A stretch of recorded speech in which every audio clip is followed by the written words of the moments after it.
Dragon Ball Z.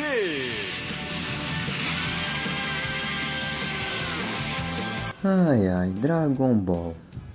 Inegavelmente um dos maiores sucessos da Shonen Jump. Ou seria o maior? Afinal de contas, não é todo personagem que recebe uma data comemorativa em seu nome. De qualquer forma, a influência global que a obra possui não é à toa, já que mesmo com altos e baixos, Akira Toriyama conseguiu conceber personagens únicos, lutas épicas e aventuras empolgantes, além de uma das leituras mais prazerosas que eu já tive. Parte disso vem da excepcional quadrinização do Akira e de sua simples, porém belíssima arte. Mas eu acredito que o motivo que fez Dragon Ball ser tão especial e importante para mim tenha sido algo mais pessoal. E recentemente, motivado por um amigo, eu pude relembrar isso ao reler e reassistir algumas sagas específicas da série, onde certo personagem, o meu favorito desde a infância, me trouxe reflexões quanto ao seu desenvolvimento e às decisões criativas tomadas pelo autor. Esse personagem não é o Piccolo.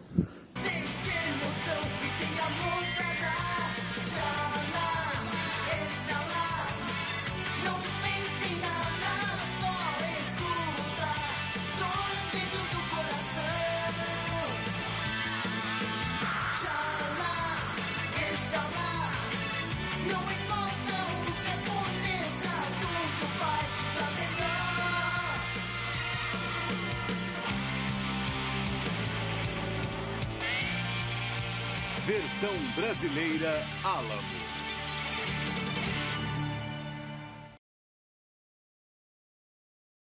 Meu nome é Son Gohan. Quando eu crescer, quero ser um grande intelectual. Essas são as palavras que marcam a primeira aparição do personagem no mangá. Um garoto tímido e gentil, dono de um coração tão puro quanto o de seu pai, mas que não demora muito para percebermos um nítido contraste entre os dois. Diferente de seu filho, Goku sempre alimentou um prazer incessante em lutar, constantemente buscando alguém mais poderoso para saciar esse ímpeto.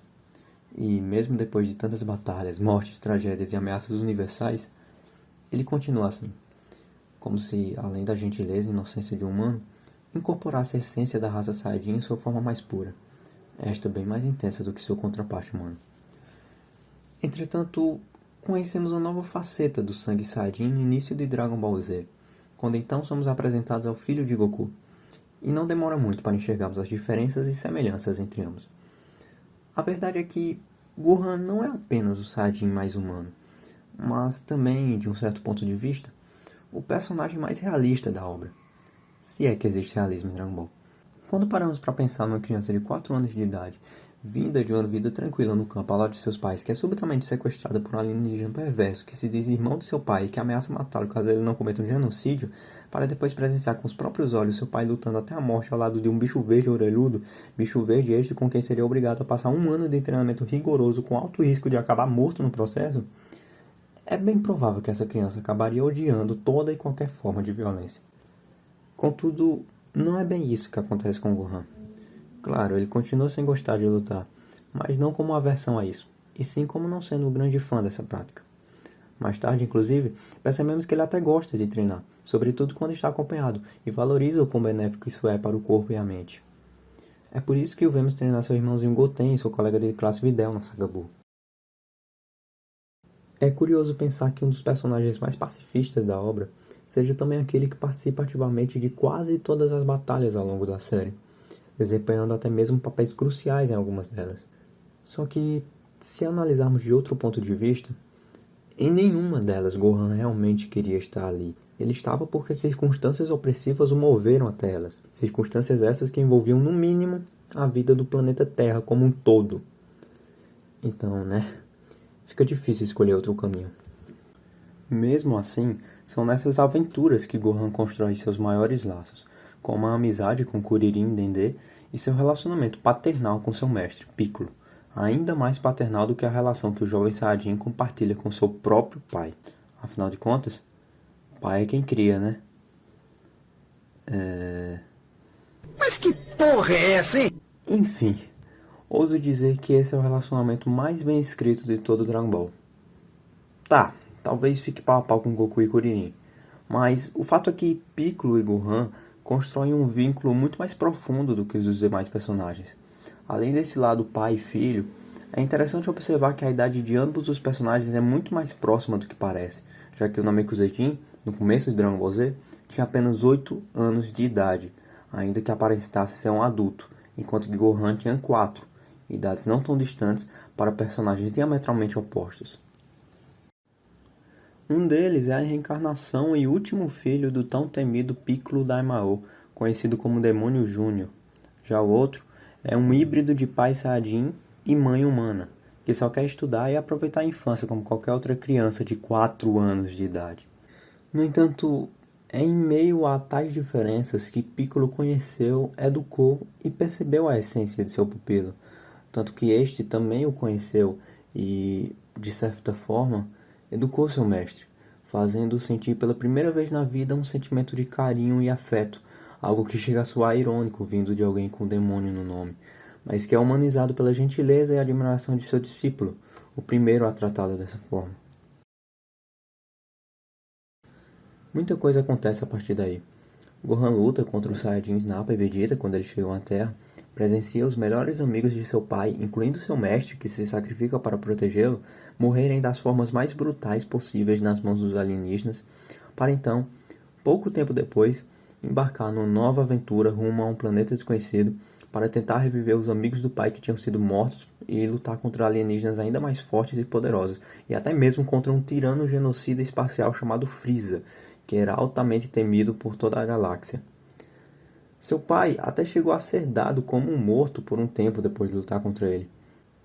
Como se não fosse o bastante, não demorou muito para uma nova ameaça surgir, agora em forma de androides assassinos, inclusive um bio-androide formado a partir das células de diversos lutadores como dos Guerreiros Z e criado exclusivamente para matar o protagonista da série. Para um personagem pacifista que desde o início só queria estudar e ter uma vida tranquila, Gohan até que passou por vários maus bocados. E falando em personagem pacifista, eu admito ter uma certa quedinha por esse tipo. O número 16 é meu androide favorito muito por causa disso, mas principalmente porque é ao lado de Gohan que ele protagoniza a minha cena favorita de todo o Dragon Ball. Ela acontece no clímax do torneio de Cell, quando o Bio-Android libera suas crias e elas partem para cima dos Guerreiros Z, que são completamente humilhados pelas criaturas, enquanto Gohan, que tinha apenas 11 anos de idade nessa época, observa tudo de longe, impotente. Inclusive, é importante lembrar que Goku envia seu filho para a luta com um plano em mente: vê-lo explodir em fúria para que assim liberasse todo o seu poder. Contudo, Goku se esqueceu de contar seu plano para Gohan antes da luta, e ainda por cima entregou uma semente dos deuses a Cell. Com isso, Gohan não estava pensando em ficar nervoso, mas sim em por que seu pai estava vendo ele sofrer daquela maneira cruel e simplesmente não o ajudava. Piccolo percebe isso e repreende Goku pelas suas atitudes, inclusive o alertando sobre algo que ele nunca havia levado em conta: o fato de Gohan não gostar de lutar. E, mesmo tendo se tornado o mais forte de todos nessa época, ele ainda era só um menino inocente sendo obrigado a fazer algo que não gosta. É como um filho que se vê forçado a seguir a mesma profissão do pai, mesmo não sentindo afinidade alguma com ela. É aí que está o realismo do personagem Gohan. Mas não adianta. Cell continua suas provocações para despertar a ira do jovem Saiyajin, até que chegamos a esta cena. Gohan, vê se você me escuta. Não é pecado lutar pela justiça. Ao contrário, é uma boa ação. Pense, existem inimigos que não são convencidos com palavras. Você só tem que soltar a fúria que está dentro do seu espírito. Eu sei como você se sente. Não precisa mais suportar isso, Gohan.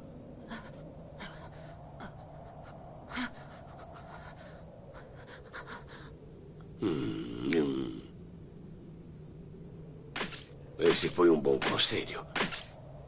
Mas fique sabendo que eu mesmo cuido do assunto ao meu modo.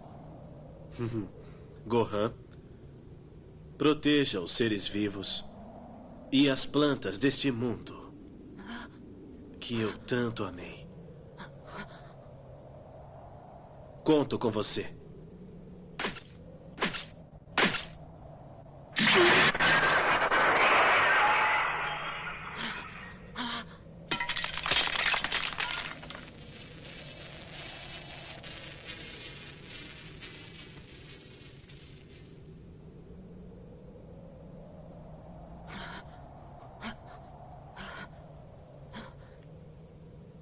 Não precisava se intrometer. Você sempre foi um inútil.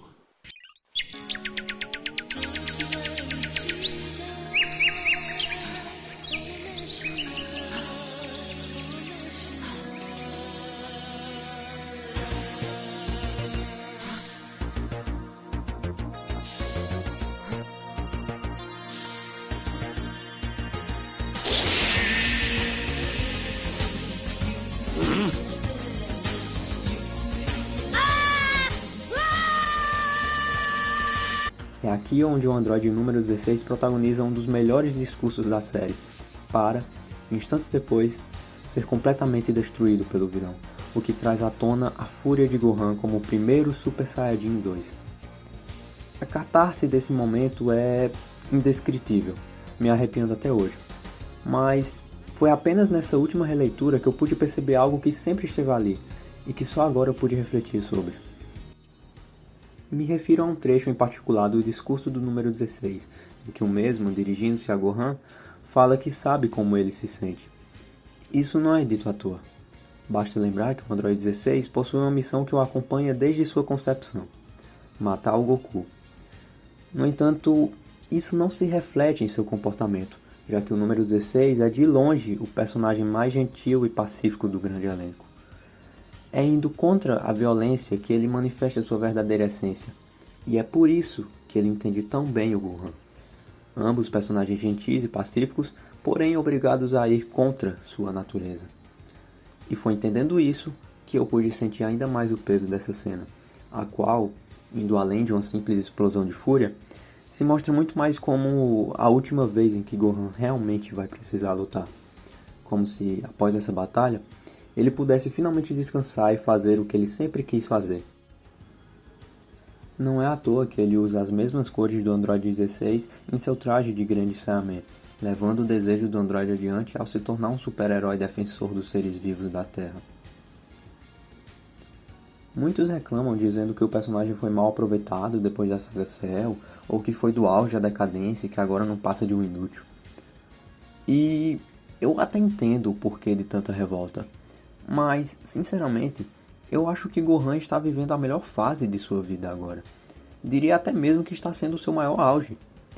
Digo, não como um guerreiro, mas sim sendo ele mesmo e fazendo o que gosta. Mesmo depois de tantas mortes e ameaças planetárias, Gohan construiu uma linda família ao lado de Videl e tem uma carreira brilhante como cientista renomado. E mesmo assim, isso não lhe tira do palco das batalhas quando uma nova ameaça se aproxima. Basta dar uma olhada na saga do Moro ou até mesmo nas atuações heróicas dele como grande Saiyaman. Então eu não vejo muito sentido nesse tal desperdício do personagem. Ele já provou seu valor e não é de hoje que Dragon Ball virou uma história muito mais sobre o Goku e sobre o Vegeta. Mesmo assim, caso Akira queira fazer o Gohan mitar novamente, numa nova saga ou num novo filme da franquia, beleza, seria legal. Mas se isso não acontecer, tudo bem também, não vejo problema nisso. Há rumores de que ele vai ter destaque nesse novo filme de Dragon Ball, e eu adoraria ver algo inovador e mais criativo do que mais uma mera transformação vinda de Gohan. Não sei, o Jack Kirby criou uma arma capaz de destruir o Galactus, quem sabe o Akira não faz algo parecido. De qualquer forma, obrigado por ter marcado minha infância, Gohan. Você é, e sempre será, o Saiyajin mais humano.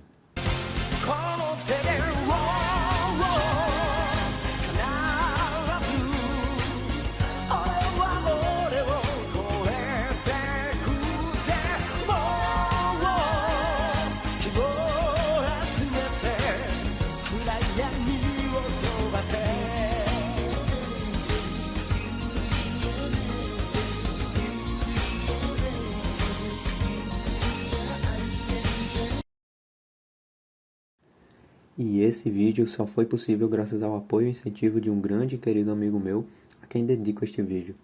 Inclusive, ele também tem um canal aqui no YouTube, onde produz conteúdos de altíssima qualidade. Peço que por favor se inscrevam, vocês não irão se arrepender. Enfim, muito obrigado por terem assistido até aqui, e se possível, deixem nos comentários a opinião de vocês sobre o personagem do Gohan. Então é isso, até o próximo vídeo.